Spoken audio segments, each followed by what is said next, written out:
Kemudian Sin kembali ke Mang Feng. Saat ini Mang Feng ada di rumah Ngengat Wue, ia sedang makan cemilan. Mang Feng senang sekali bisa makan cemilan para ngengat.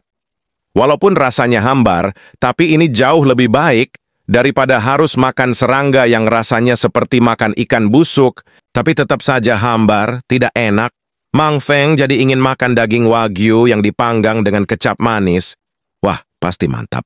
Mendengar kata daging, Ngengat Wue dan Ngengat Yue jadi panik. Mereka berdua malah ketakutan karena seharusnya memang mereka berdua adalah makanan lebah kuning. Ealah, ini malah jadi berteman dengan lebah kuning. Ngengat Wue jadi insecure mendengar perkataan Mang Feng, ia langsung mode putus asa. Kalau Tuan Mang Feng ingin daging, maka aku bersedia mengambil tanganku, biarkan Tuan Mang Feng memakan tanganku. Walaupun tidak enak, tapi barangkali Tuan Mang Feng mau ditambahi kecap manis biar enak. Akan aku sediakan. Teriak Ngengat Wue. Buset, jangan lakukan itu Ngengat Wue. Kau itu temanku. Jangan sakiti dirimu hanya karena aku mau makan daging. Lagian daging Ngengat tidak enak, aku tidak mau memakannya. Jadi kau sekarang adalah temanku bukan makananku. Di saat sedang ngobrol, si cewek tawon datang. Ia malah mengejek Mang Feng dengan sebutan lebah vegan ekstrim. Mana ada lebah nggak makan daging? Lucu sekali. Mau apa kau kesini lebah? Bukannya sudah kusuruh kau untuk tidak datang ke sini lagi? Ucap Mang Feng kesal. Dan ternyata si tawon membawa bala bantuan. Itu kumbang tanduk panjang. Si tawon memperkenalkan diri, namanya Tawon Yang dan pengawalnya ini, mananya Kumbang Dung. Kami di sini mau mengundangmu ke rumah kami. Di sana tempatnya enak, biar kami jamu Anda di tempat spesial kami. Oke, bodoh amat, teriak Mang Feng.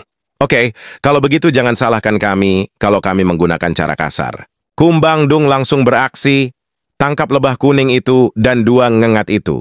Kita akan berpesta malam ini. Siap laksanakan. Mang Feng menyuruh dua ngengat itu untuk berlindung di belakangnya. Ia akan melawan si kumbang tanduk panjang dengan kemampuannya. Si kumbang tanduk menyerang dengan pukulan 4 tangan. Mang Feng yang melihat itu jadi tersenyum, soalnya gerakan kumbang tanduk terlalu pelan. Ini mah bukan pertarungan. Mang Feng dengan mudahnya menghindari serangan pelan dari kumbang tanduk. Ia pun bersiap dengan serangan hebat. Akan tetapi, serang Mang Feng tidak terasa sama sekali oleh kumbang tanduk. Serangannya memang lambat, tapi pertahanan kumbang tanduk sangat keras. Mang Feng menumbuk terus-terusan, tapi seperti tidak terjadi apa-apa. Mang Feng mencoba menendang, dan hasilnya sama saja. Tidak ada efeknya sama sekali. Rasakan ini Gomu-Gomu Gatling Punch. Waduh, udah ngasih jurus hebat tapi sama saja. Tidak ada rasanya bagi kumbang tanduk panjang itu. Kenapa Anda tidak merasakan sakit sama sekali? Apa Anda terbuat dari besi? Tanya Mang Feng bingung. Tanpa sepatah kata pun si Kumbang Dung memegang erat kepala Mang Feng. Ia mengangkatnya. Mang Feng kesakitan, ia merengek kesakitan. Cengkramannya seperti penjepit yang meremas benda sampai hancur. Dan ternyata, Mang Feng langsung dihantam ke lantai. Ngengat yang melihat langsung ketakutan. Berani sekali kumbang ini melukai lebah kuning. Ngengat Wue dan Ngengat Yue ketakutan.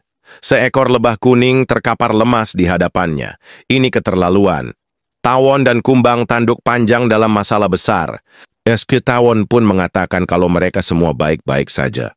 Asalkan mereka tidak ketahuan lebah pekerja atau kebah kesatria. Jadi santai saja. Lagian kenapa kau melawan? Lawan yang tidak bisa kau menangkan. Dan akhirnya, Mang Feng dan dua ngengat itu disembunyikan di dalam box. Mereka dibawa sama Tawon ke suatu tempat. Mang Feng yang baru sadar bertanya, kemana Tawon akan membawa mereka bertiga? Dan ternyata, mereka dibawa terbang oleh kumbang tanduk panjang. Mereka dibawa dengan box besar, supaya mereka tidak ketahuan lebah penjaga. Ngengat Wue mengatakan, kalau mereka akan dibawa ke area permukaan. Walah permukaan, tanya Mang Feng heran. Yue menambahkan, area permukaan sekarang dikuasai kaum naga luar angkasa. Mereka sangat kuat, jadinya mereka adalah penguasa tanah permukaan. Zaman dulu dunia ini dihuni oleh bangsa serangga, tapi ada makhluk luar angkasa, yaitu para naga luar angkasa menyerang dunia ini. Para serangga kalah dan mereka membuat pulau langit untuk kabur dari serangan naga luar angkasa. Para serangga pun bisa bertahan hidup berkat para raja serangga yang berhasil mempertahankan wilayah Pulau Langit. Mang Feng langsung syok berat. Ternyata di dunia ini adalah dunianya para naga luar angkasa. Para serangga cuma makhluk jajahan mereka, sama seperti bumi. Lagian kenapa serangga melawan naga? Jelas-jelas dari ukuran saja mereka sudah kalah telak. Aneh sekali para serangga bisa melawan. Pasti ada sesuatu yang membuat para serangga bisa bertahan. Ngengat Wei menjelaskan, kalau rumah para serangga yang diusir dari Pulau Langit berada di dalam goa di permukaan.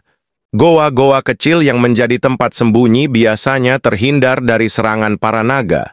Mereka pasti membawa kita ke dalam goa mereka. Hei serangga kecil, kita sudah sampai di rumah kami. Ucap Tawon Tang yang datang membukanya box. Kenapa kau mengikatku? Ucap Mang Feng kesal. Ya jelas biar nggak kabur lah. Lagian kau akan menemui saudari-saudariku. Bersiaplah lebah jangan.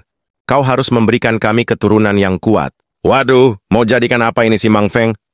Ketika sedang berjalan, terlihat beberapa serangga yang dijadikan pekerja oleh Tawon. Mereka tampak kesusahan.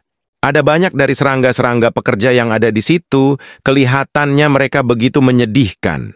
Tubuh mereka penuh dengan luka, sebenarnya apa yang dilakukan Tawon kepada mereka. Kau diam saja. Dari tadi ngelantur mulu. Sekarang saatnya untuk bekerja. Saudari-saudariku, aku bawakan kalian benih kecebong. Jadi buatlah keturunan yang kuat dari lebah jantan ini. Wah, ternyata ada banyak tawon cewek di situ. Keadaan tawon memang mengenaskan. Setelah ratu mereka dimakan naga luar angkasa. Mereka tidak memiliki ratu penerus karena sang ratu tawon tidak melahirkan tawon jantan. Akibatnya, tawon terancam punah. Kalau ada Mang Feng di sini, tawon akan kembali melahirkan ratu dan kelangsungan hidup tawon akan berkembang kembali. Memang terdengar menyedihkan, tapi aku tidak mau menjadi budak kalian para tawon. Berbahagialah karena kau akan kami paksa. Jadi yang kuat ya? Waduh gaswat bisa gempor ini Ichibos punyaku. Aku tidak mau, emangnya kalian siapa? Mang Feng pun ditampar oleh Tawon Tang. Ia marah karena dikatakan jelek. Kami punya banyak waktu untuk memaksamu. Kau siap-siap saja. Lagian di sini tidak ada para ksatria lebah. Mereka bahkan tidak tahu tempat ini berada. Jadi kau pasrah saja lebah kuning, ucap Tawon Tang marah.